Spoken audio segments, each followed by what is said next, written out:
Welcome everyone. It's just gone 11 o'clock here in the UK, so we're going to make a start while a few more participants join us. So welcome to today's special event, Productive Uses of Energy, What Does It Take to Stimulate Demand? This is both a side event for the United Nations High-Level Dialogue on Energy and part of the IIED debates series. We are delighted to have you with us. I hope many of you have had an opportunity to engage in the other activities happening this week as part of the ministerial level thematic forums. A huge thanks to our co-hosts today. We've joined forces with some fantastic organisations who we will be hearing from shortly, including CLASP, the Ministry of Water, Irrigation and Energy for Ethiopia, to Lima Solar, United Purpose and Ethiopian Women in Energy. My name is Juliet. I'm the events officer at IIED, and I will be providing some technical support in this event today. To kick off, I'm just going to quickly whiz through the Zoom tools that we have and how you can use them. So you will see at the bottom of your window a chat function. Please use that to introduce yourself, your name, organisation, where you are in the world, and you can report any technical issues there as well to me. We want that to be a lively space, so please share links and resources to relevant materials that you think your fellow participants will be interested in. And please do send your messages to all participants and attendees so that we can all see them.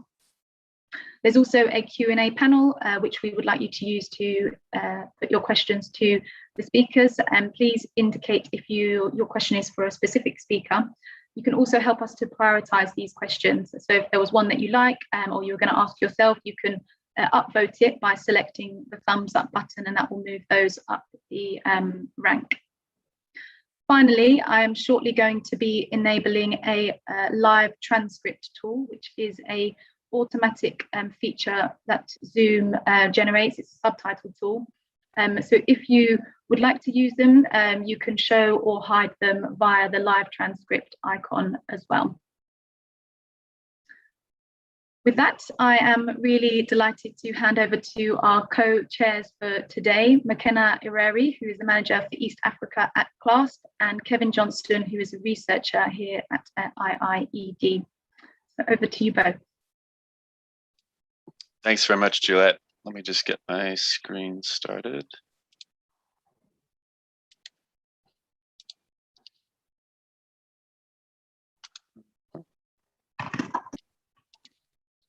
Great.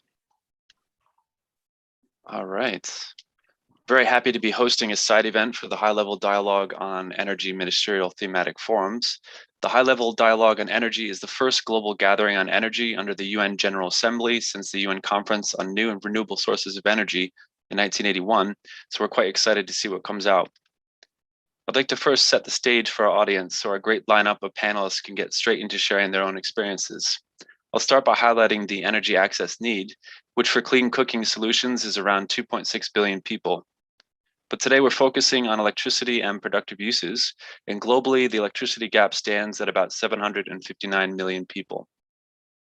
We'll be looking at productive uses of energy experiences from Ethiopia, Malawi, and Uganda, and overall sub-Saharan Africa remains the world region with the largest access gap, accounting for about 75% of the global deficit and 570 million people. Energy is not an end goal, it's rather an enabler of other development sectors.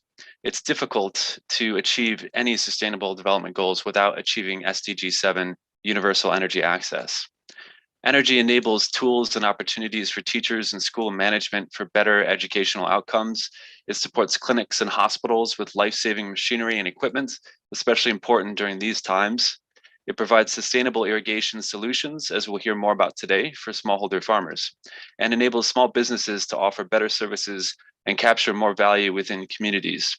And there are countless other examples across sectors. Some good news is that between 2017 and 19, progress in energy access outstripped population growth, resulting in a drop in the total numbers of unelectrified people. But this progress is threatened by negative impacts of COVID-19. Some additional bad news is that investments into the energy sector continue to fall short of what is needed to achieve SDG 7 by 2030, especially in sub-Saharan Africa. To make energy access investments financially viable, and more importantly, to enable more opportunities for remote and poor households, productive uses of energy is critical to enabling energy access. So what is productive uses of energy, or PUE as we call it in the industry? Evidence from IIED's research and many others in the sector, such as CLASP, shows that investing and installing energy infrastructure does not necessarily generate demand from communities organically. Additional efforts are needed to establish initial demand, and this is where productive uses of energy, or PUE, comes into play. PUE can be defined as using energy to increase income or productivity. And this could simply be a light bulb that allows a business to open longer hours in a small village, a more efficient and accessible institutional stove, or it could be powering large equipment and machinery in a remote location.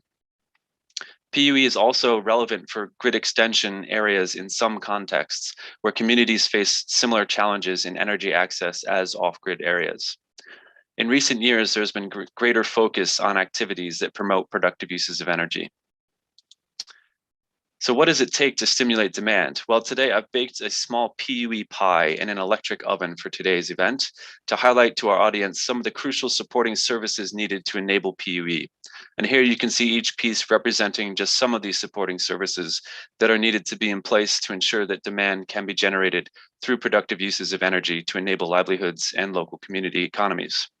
There are many other supporting services or pieces of the PUE pie that you can read more about at the IIED website and also CLASP's website. We'll be looking at three different perspectives of energy access and PUE and the critical cross-cutting theme of gender. So we'll start with the government. According to analysis from SMAP, policy frameworks to support mini-grid and off-grid systems developed more rapidly after 2010 than did those for on-grid electrification. So that's some good news, but much more needs to be done to support an enabling environment specifically for PUE. And we'll get more information on this from the government of Ethiopia today and their efforts in supporting PUE. Energy systems that can electrify entire communities, so-called mini-grids, are expected to be crucial in reaching universal energy access and, importantly, in enabling remote and poor community economies. And today we'll hear about smaller generation solar mini-grids in Malawi and what PUE challenges United Purpose has faced and how they've overcome them.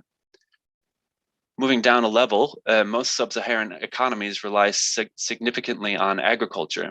There are millions of smallholder farmers that could be supported with solar irrigation solutions.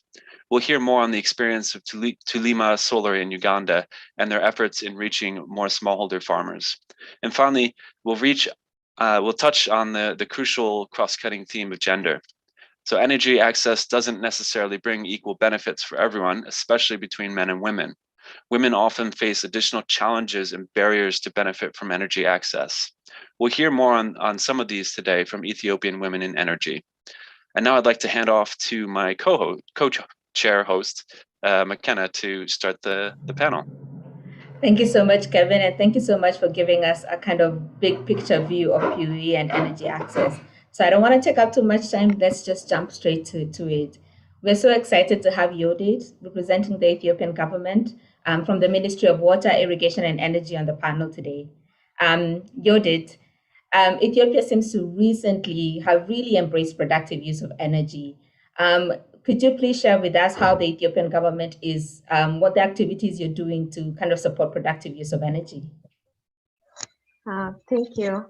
Yeah, so we recently has accepted this productive use energy based on our new 10-year strategy document that we are following.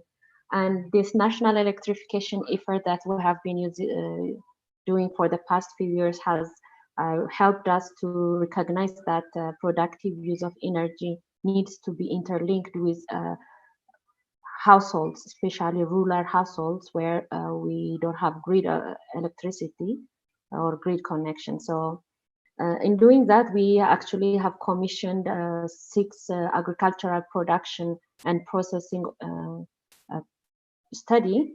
It mainly focuses in horticultural irrigation, grain mining, injera baking, milk cooling, and bread baking, so that we would integrate the agriculture and the electrification project. So this has helped us to assess the benefit both in cost-wise, whether the grid and the utility from our electricity generation, we could recover cost, and also how the community will be able to sustain their own self. So that's been the main objective of the government using this productive use energy. So it's so great to hear that you're thinking about it all the way from the national electricity planning, you're commissioning studies to gather data, because we know data is so hard to come by in this sector, and especially for productive use, and that you're using that data to inform decisions.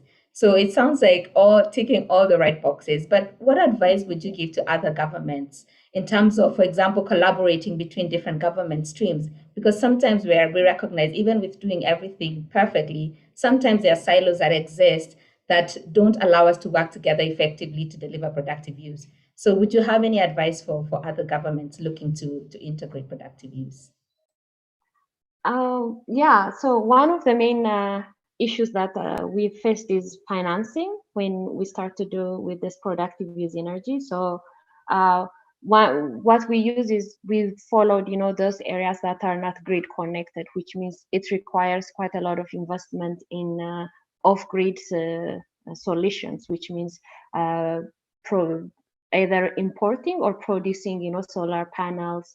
And also we need to train and educate the community that having light or having energy would actually help their livelihood. So if they are a farming household, then they usually don't see the benefit of having electricity right on point. They will just automatically say that, well, I only have one light bulb to light, so why am I investing in electricity? But through training, through mobilizing a lot of resources, we were able to convince community that having a communal off-grid energy solution will actually benefit them. So that's why we had to attach our electrification scheme,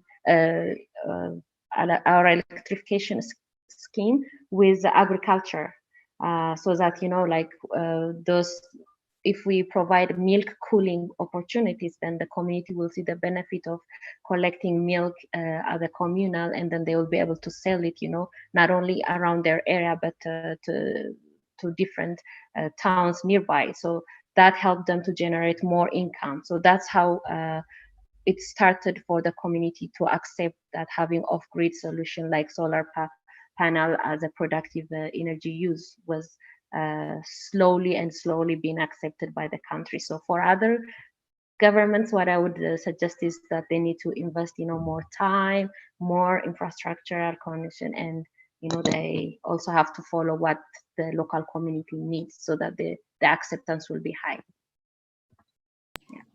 Thank you so much, Yodit. I love the way you've talked about how you focused on the off-grid spaces, and you started with understanding the needs of the community, right? And then integrating planning based on those needs. So I want to maybe now focus on a different area. We're hearing that off-grid communities, that's going to be one of the places that productive use can have the most impact, but also maybe some of the challenges. So moving over now to Malawi, we know that Malawi has one of the lowest rates of electrification, but there's been a lot of effort recently to ramp up decentralized energy, such as mini-grids, especially for rural communities. And recently, United for Purpose has been supporting rural electrification efforts as well. So coming to you, Elizabeth, what opportunities do you see for mini-grids, especially in your context in Malawi? Thank you so much, Makina, for having me on the panel. Well, there's a lot of opportunity for mini-grid development in Malawi.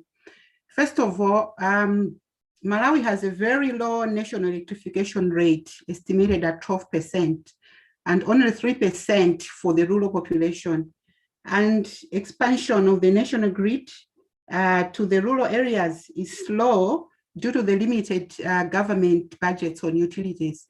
That's why the current Malawi National Energy Policy is promoting mini-grids as one way of accelerating electrification in locations where grid extension cannot be an economically viable electrification approach.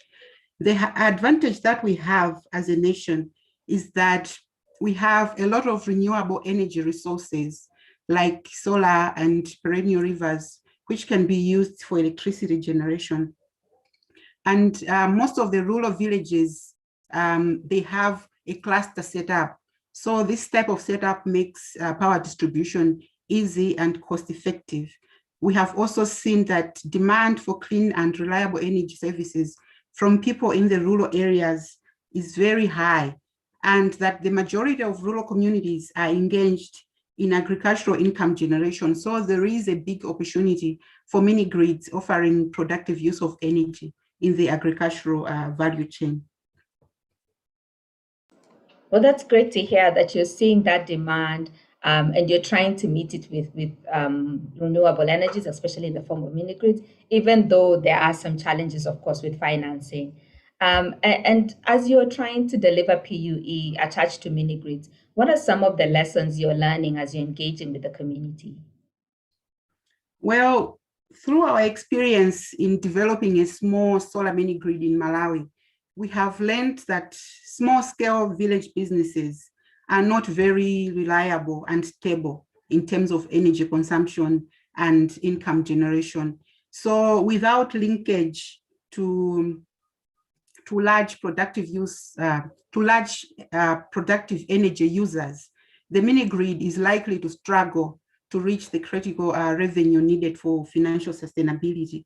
And in addition to that, we have seen that it is important to engage the community on productive use of energy before developing the mini grid, so that we can actually deliver an impactful solution to the community. The people in the community have very brilliant ideas on productive use of energy, but it is not enough just to provide electricity and expect that community incomes will automatically increase.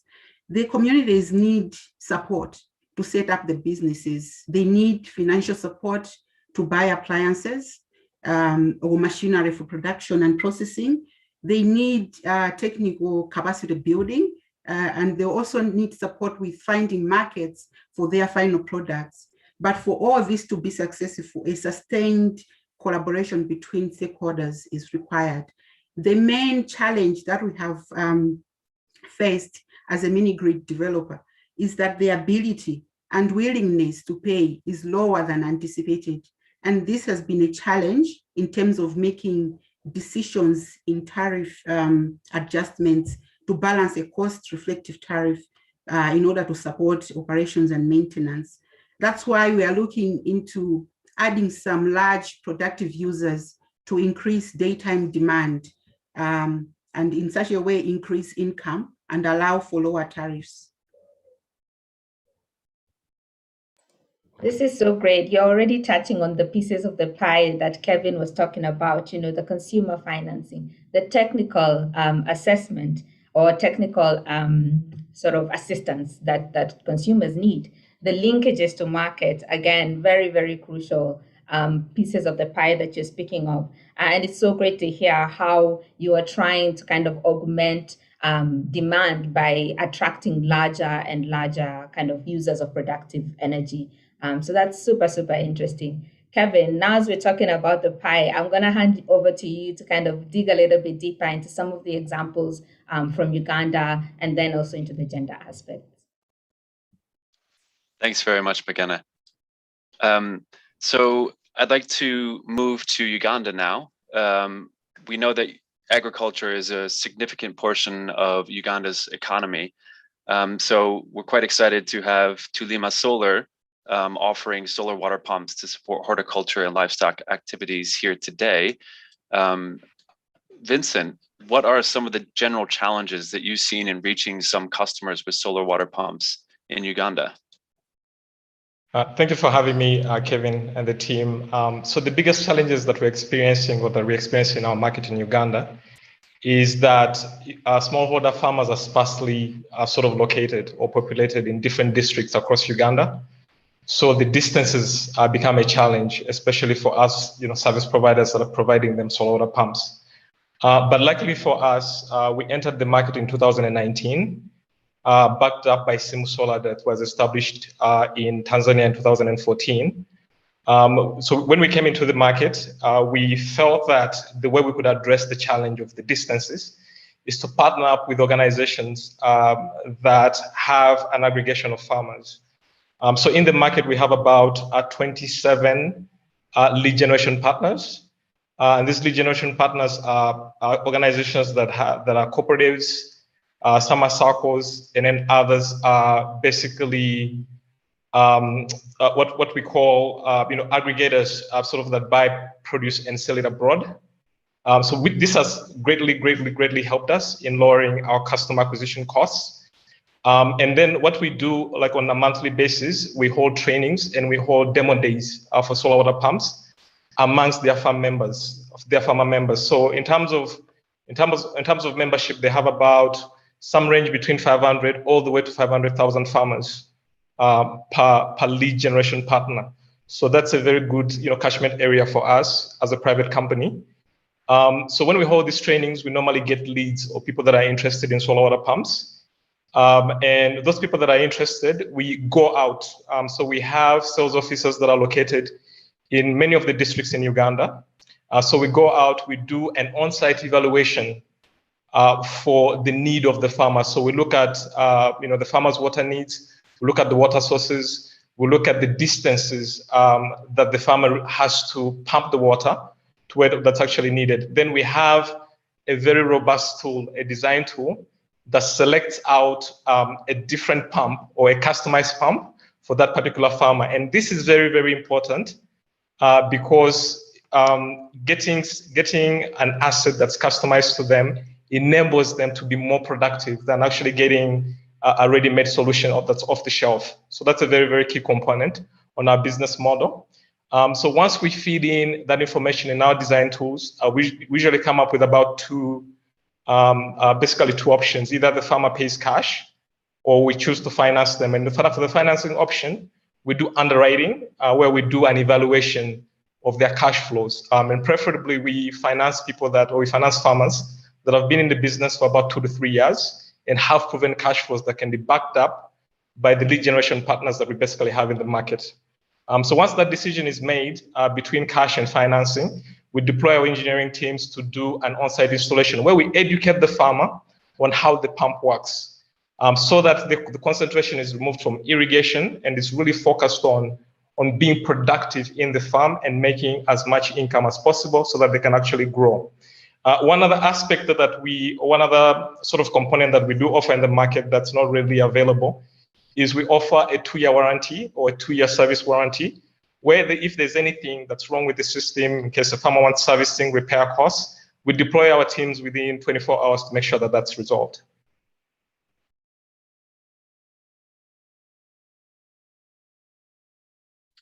Thanks, Vincent. That's really interesting. So it sounds like you guys are using existing structures to reach more people, more farmers in this case, which is quite, I think, a unique solution. You also touched on some other important issues in terms of the crucial aspect of customizing the pump for the solution for each farmer, the after sales service issues around the warranties that you offer and so forth. Thanks so much. Looking at the time, I think we've got a lot of interesting questions to get to, so I'm going to have to move on to Lina in Ethiopia. Like most places, and greater energy access in Ethiopia is can be a challenge when talking about gender equality access. So, Lina, I'm interested to hear what are some of the challenges related to gender and productive uses in Ethiopia. What have you seen? Thank you, Kevin. So when we look at gender and electricity and productive use of energy, the main issue we're looking at is on starting from project design. We need to look at most projects are not asking the question on how can we affect a woman's life, how can we impact women's life. Most of the projects, most of the reports and literatures talk about the end goal of the energy access, which is changing women's life, health care, education. But then we're not looking at a deliberate interventions which will affect women's life. So when we look at the woman in the picture in the slide, we can see that a woman trying to provide for energy, but we're not looking at how we can change their life. So the main things we need to look at is first providing project designs. Project designs should be culturally sensitive. For example, when we look at women's the men-dominated households, men-headed households, if we're providing finance just for productive use of energy, we need to keep in mind that prioritization would be made by the decision maker. So instead of buying a refrigerator, a decision could be made to buy a TV. Again, when we look at the access to finance, so the most important issue is access to finance. So looking at energy access and comparing between female headed households and male headed households, we have seen an evidence that most male headed households are more able and willing to invest on electrification and thus increasing their income, the household income. And finally, when we look at the other, how do you implement finance? So providing access to finance is not enough by itself. We need to design commercially viable businesses to women. So when we design businesses, we need to start moving away from the traditional gender roles. So we need to make sure that we need to keep in mind that there are women even in the most remote rural areas who are entrepreneurs. So we need to try to reach this women through different training programs and so on. Thanks so much, Linda. Can you give us some specific examples of what that might look like beyond the project design? Have you seen any success stories that you could tell us about?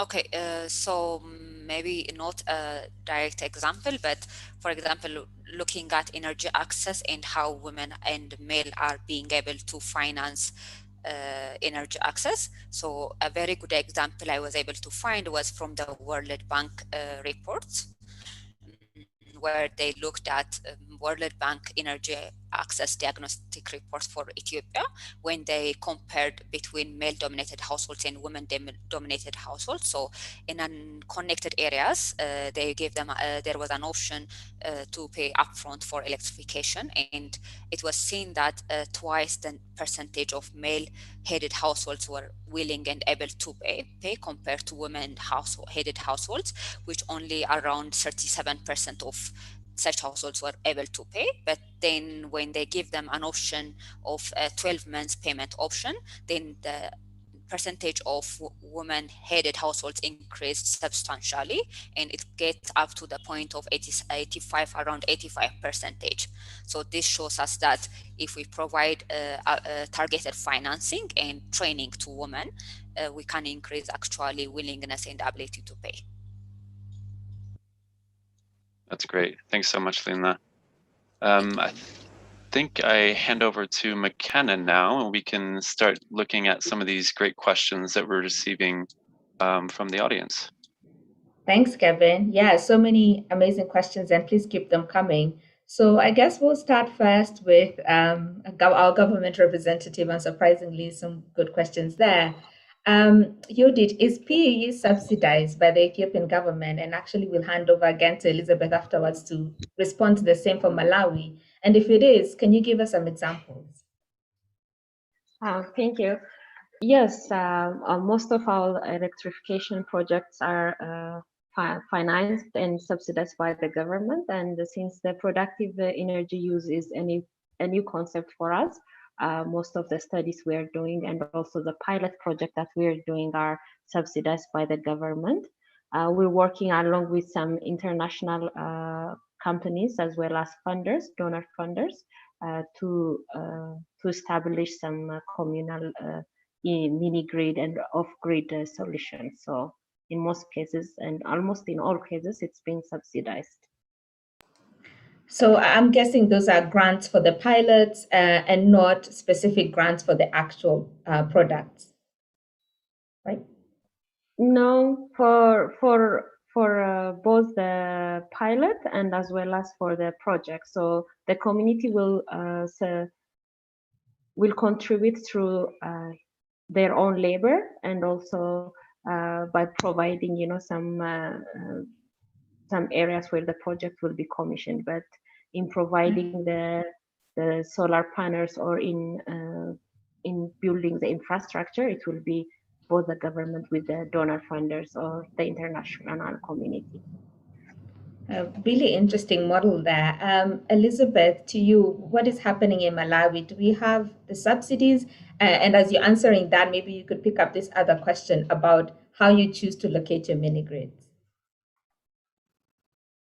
Thank you so much, Makina.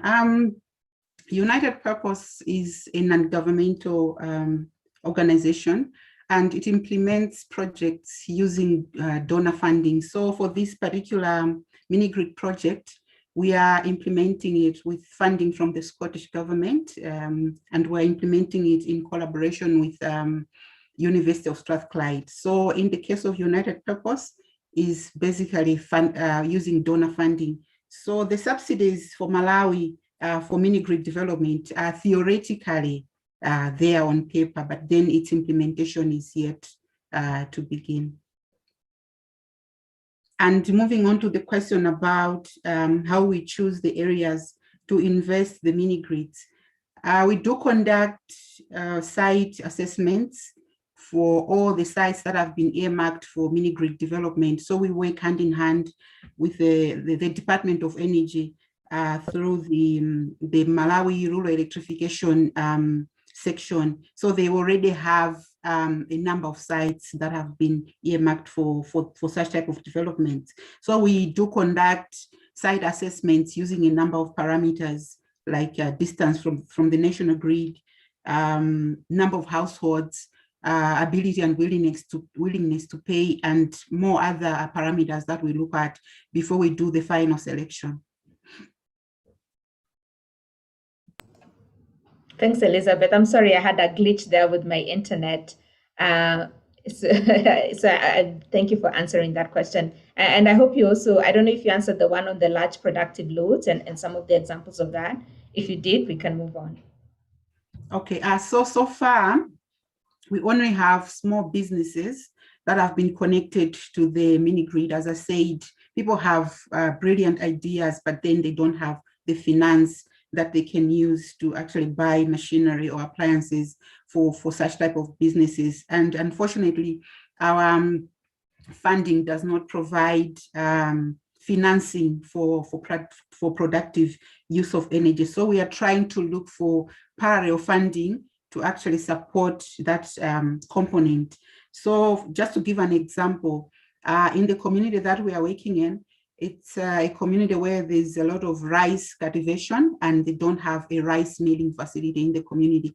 They actually travel for a distance of about 10 kilometers to access the nearest rice milling facility. So the community has been asking us if it is possible to power a rice milling in the community, because they feel it will help them a lot. But as I said, there's no one in the community who can come in front to say, I'm going to take up this business. I'm going to buy a solar milling machine and install it in the community. So we are trying to look at ways of how we can get parallel funding and develop some business models that can be able to actually implement such type of productive use. Thank you. Over to you, Kevin. What questions are kind of rising to the top for you? Thanks, McKenna. Maybe we could hand over to Vincent to talk a bit about financing for the solar water pumps. We have a question here. How quickly can a farmer cover investment? I suppose that's talking about your PAYGO scheme. What are the months and the timeline with that?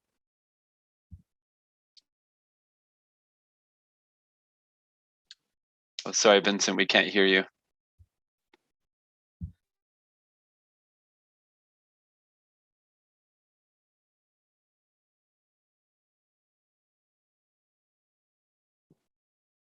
Maybe we can come back to you.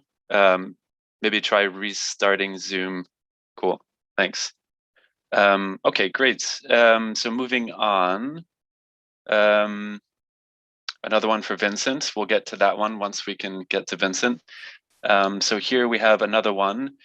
With regards to women empowerment in a male-dominated society, most African cases, don't you think mindset change is a project that should be looked at on its own, since it involves cultural change, include funds for training, capacity building, and invest in the mindset change for a significant period of time? I think this is a really interesting question, so I'd like to kind of leave it open. I could default to Lilna, but if anyone else has any thoughts, it would be great to hear a bit more on that. Hello. Oh, thanks, Vincent. I just asked a question, so we'll get to you after this one. Okay, sounds good. Thanks. Thanks, Vincent.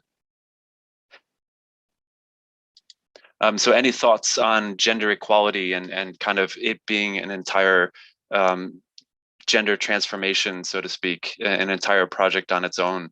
Any thoughts on that and energy access?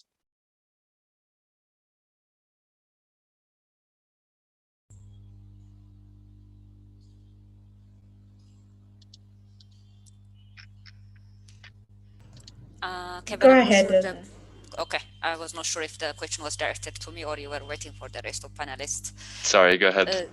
Okay, so yes, gender equality is an issue on its own, but we cannot separate it from the other aspects. Energy, should be looked at side by side to energy, and that's why we were saying that we need targeted and deliberate interventions. So we need to look at how energy is affecting women specifically instead of looking at the society in general, and we need to design projects specific to women so that they look at the cultural sensitivities,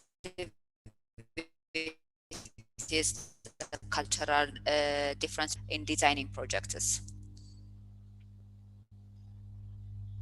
Yeah, I think that makes sense. So it's kind of gender is indeed very important and is a project on its own to transform really societies. But also, as you say, Lilna, it's important to keep that gender lens within the energy access, and perhaps that can contribute to this gender equality issue. Thanks very much. Back to Vincent, if he's still able to hear us. Oh, no, I think we lost you again, Vincent. We have a lot of good questions waiting for you.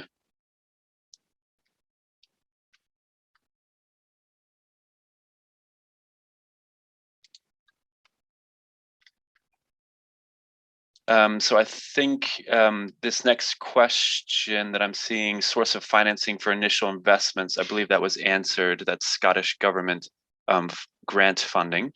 So that one is answered. So here's an interesting one. Do you think it is worthwhile to provide grant subsidies to establish enterprises and/or productive uses of energy in remote settings? So this issue around subsidizing PUE itself. Oh, Vincent, you're back. I want to get you in while we have you. So let me hold that question. Vincent, can you tell us a bit about financing the solar water pumps and how quickly can a farmer cover their investments through your PAYGO financing? Hi, Kevin. Can you hear me now? I can hear you, you but can you hear me?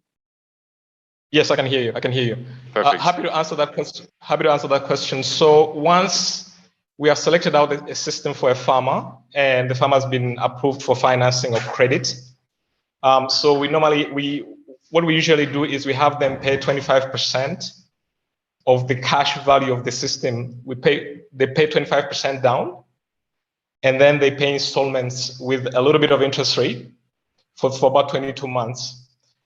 We also have incentives where they can pay 3 months, that whole balance within 3 months, and then they get the deposit back, the initial deposit back. And then if they pay that full financed amount within 6 months, they can pay they can actually get half the deposit back. So basically, those are the 3 plans that we have for our farmers here. Great, thanks, Vincent. And Vincent, do you collaborate with the local authorities in the course of providing irrigation pumps? What is the impact of the intervention to the rural livelihoods? And do you, this is a lot of questions, do the households afford the pumps? So maybe you can talk a bit about any interactions with local authorities. Yes, there's definitely a big push. I think like 23% of our GDP, comes from agriculture, comes from the production of smallholder farmers. So government is very involved. Local authorities are very involved. But sometimes the involvement could be either in training, or sometimes it's within actually the local authorities themselves buying solar water pumps from us.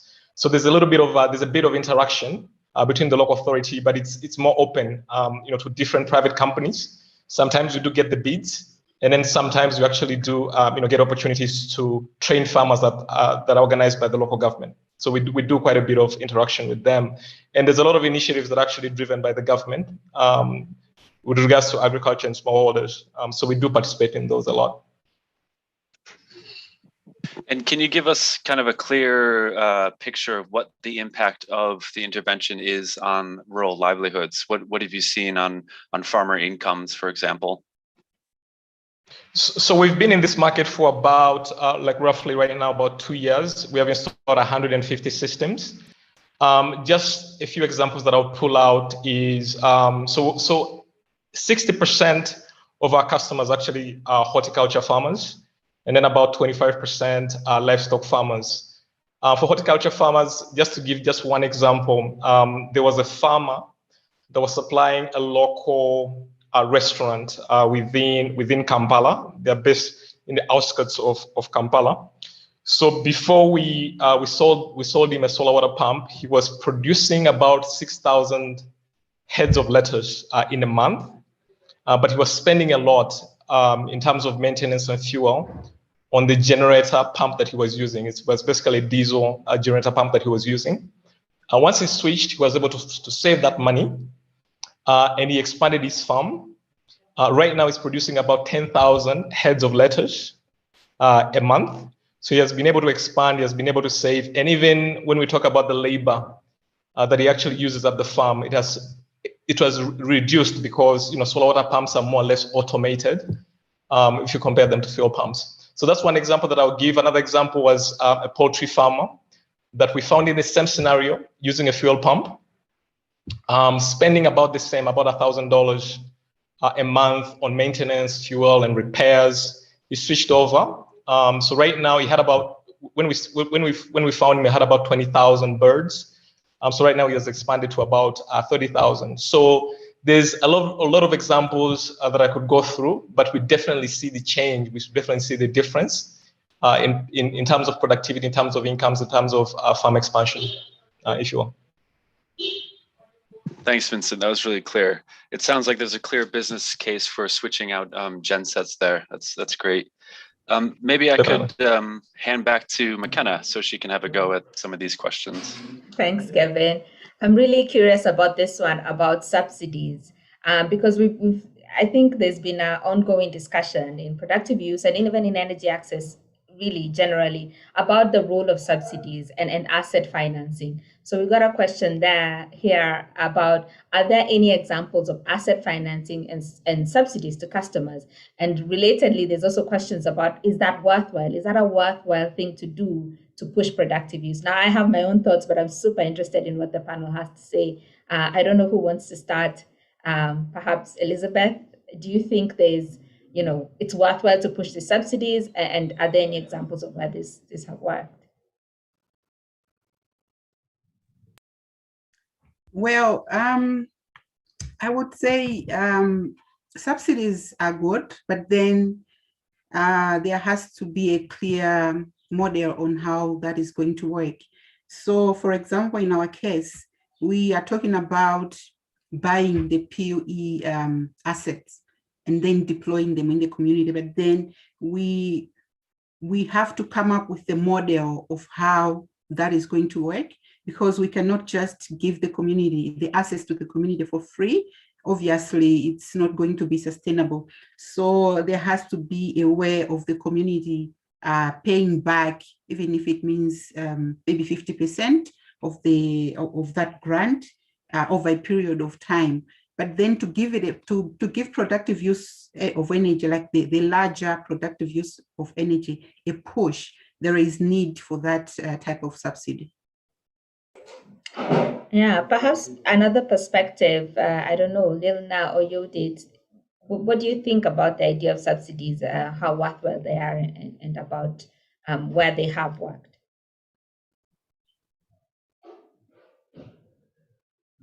Okay, maybe I can add some.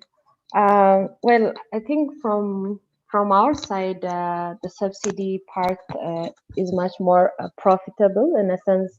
Most of the communities that doesn't have a grid connection are, very far away, either topographically, or there are certain ways why we didn't have the grid connection for them. So it is best to subsidize it so that the economic and social activity in that area will be motivated once there is a subsidized mini grid or off-grid solution. And once you associate those initiatives with productive use of the energy, then the community will be able to generate new income, and also through time they will also be able to be motivated to invest in this themselves. So subsidy, in our opinion, is a little bit more acceptable, so that through time things will change. And maybe while I'm still here, I can answer one of the questions where a participant has asked about example where the project is. Is that okay? Absolutely, go for it, Judith. Okay, so earlier I said that we have commissioned some studies about the benefit of this productive use energy, and we've identified it in a context and what kind of productive use interventions we need. So the context is that large rural villages, where there is large and dense villages, and where the grid connection is 20 kilometers away from that area.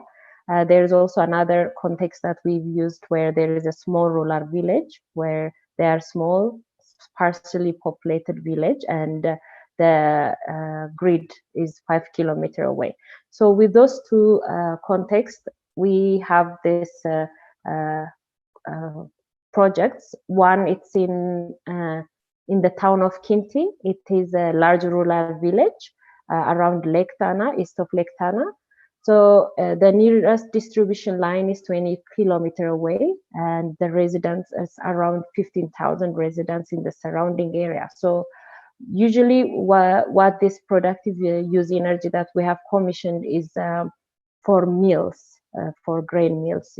So there is around 3 grain mills in that area.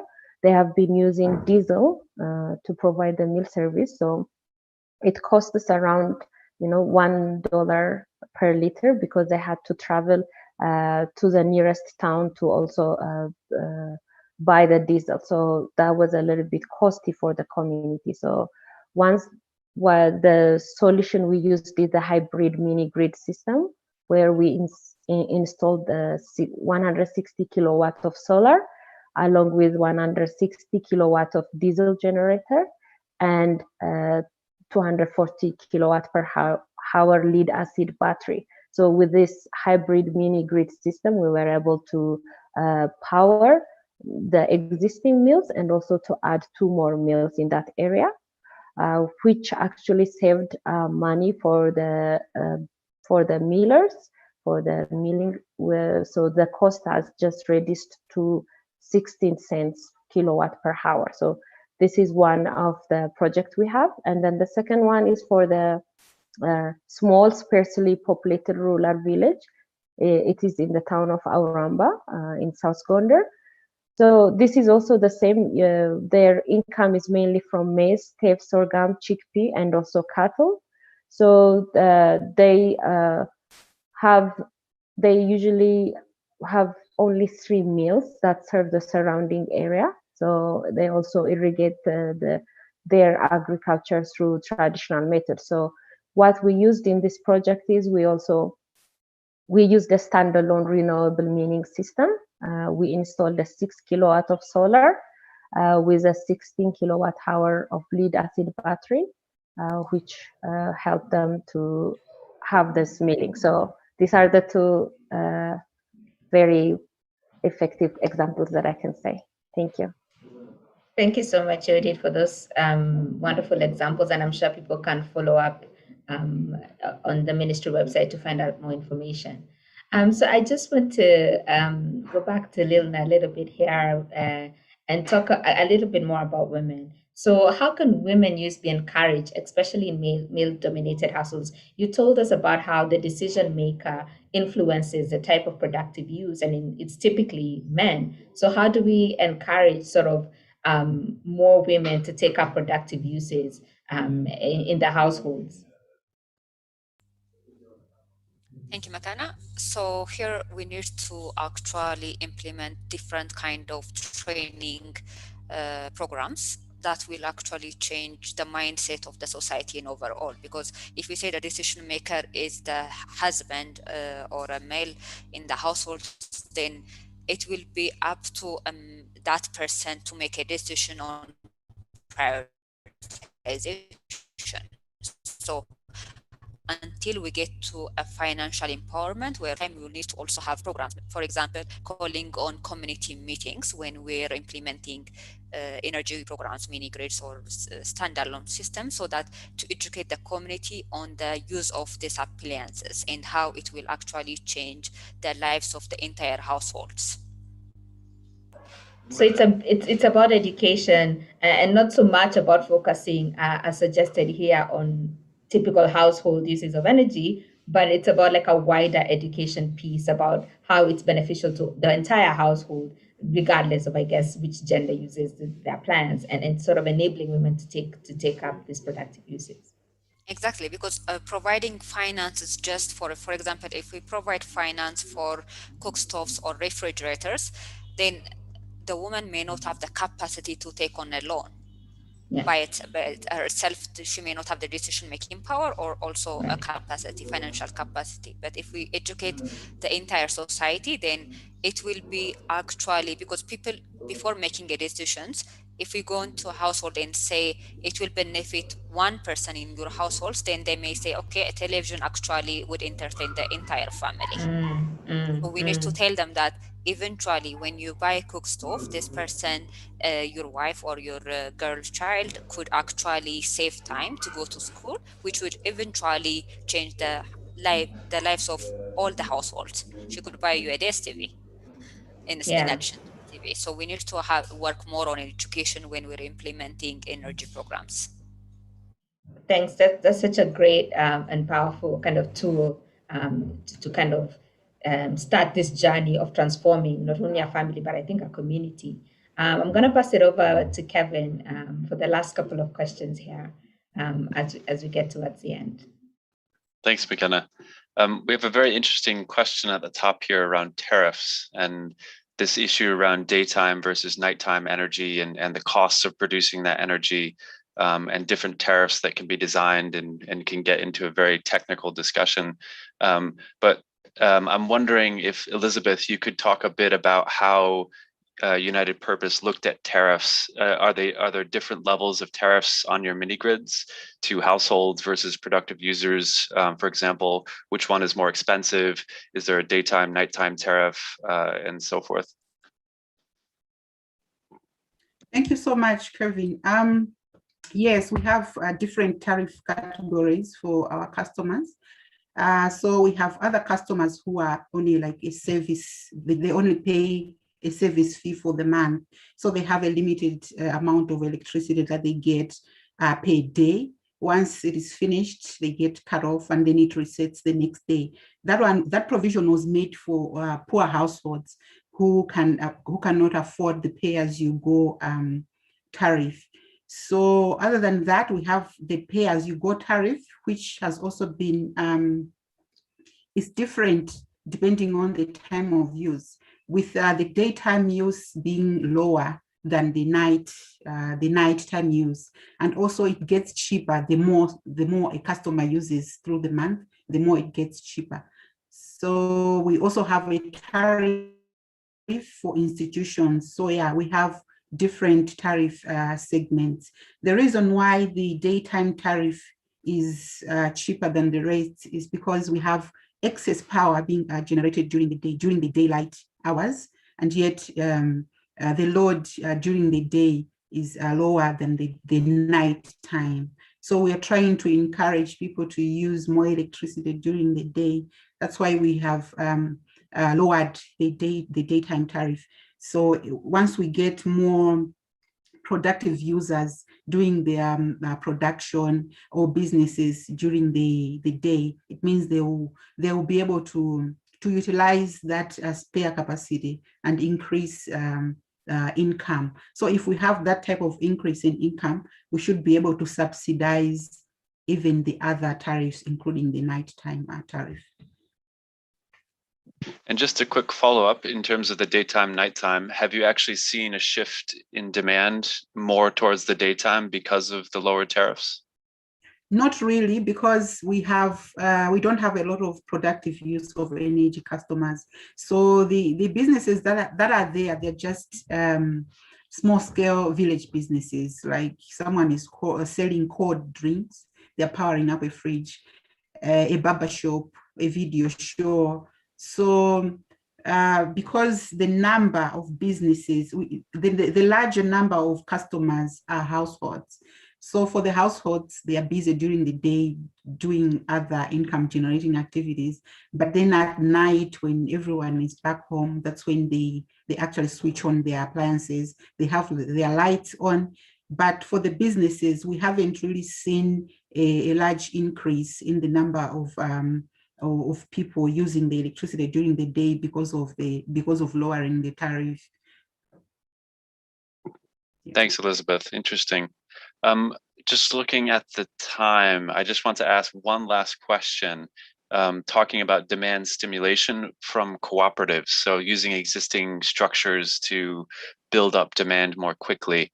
I'm wondering if I just want to place it out there and see if anyone wants to take this on. It's related to Vincent's solution in terms of targeting cooperatives for aggregate demand for solar water pumps. So it seems to be working there, but I'm a bit curious, is this an option in contexts in Ethiopia and Malawi, for example, using a cooperative model to maybe be an anchor client, for example? Could that be successful, or have you seen success with that?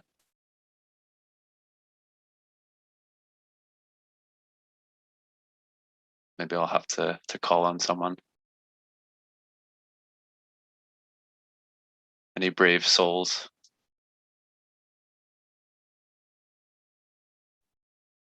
We have not tried the cooperative model yet, but it's something that we were trying to look into moving forward to our next mini grid site. So it's a community where there's a lot of soya being grown as well as groundnuts. So there are already cooperatives around that type of agricultural production. So I cannot say we've already had an experience working with that model, but it's something that we are trying to explore. Thanks, Elizabeth. It sounds like there might be some potential there for United Purpose. That's great. We have 2 minutes left, and I have to hand back to McKenna to give us her final thoughts. Well, thank you so much, Kevin. I think this has been a really excellent conversations. We've had from all sort of stratifications of kind of people and stakeholders engaged in productive use. We've seen the example of Ethiopia and how they're integrating productive use into their national electrification plans, and those great examples from Yodit about the work that is being done on the ground. And then we've seen these challenges that smaller mini grids can really encounter. The examples from Malawi, from United Purpose, have been so powerful to show what is the potential, but also kind of some of these challenges that we are yet to meet, and the fact that more investment is needed, more technical support is needed, especially for productive use, and exploring those questions around some of the levers we can pull, like tariffs, like subsidies, has also been really interesting to discuss. And then we talked about solar water pumps as one example of a productive use in Uganda, and how Vincent and team are really working hard to give bespoke solutions to smallholders, coupled with these market linkages and all the other ecosystem solutions that really help to push a productive use. And then, of course, the challenge of integrating gender, and Lilna's remarks were so exciting to see how it's really possible if we think more holistically to integrate gender. And so our panelists have been great at showing us the challenges, the lessons, and all this productive use of energy debate has been so exciting, and we want to thank them so much. There's so many barriers to be tackled yet on productive use, especially if we want to scale and we want to achieve SDG 7. To get that universal energy for access class, IED, and all the folks you see on the call today will continue working, partnering with each other to kind of spur and promote the benefits and impacts of productive use. And hopefully SDG 7 will just be around the corner for all of us. So with that, I just want to say thank you so much for joining us online, and also for our panelists, thank you so much. And yeah, that's it. we can close out. Thank you. Thanks very much, everyone. Have All a good day. Bye. Thank you. Take care. Bye-bye. Thank you.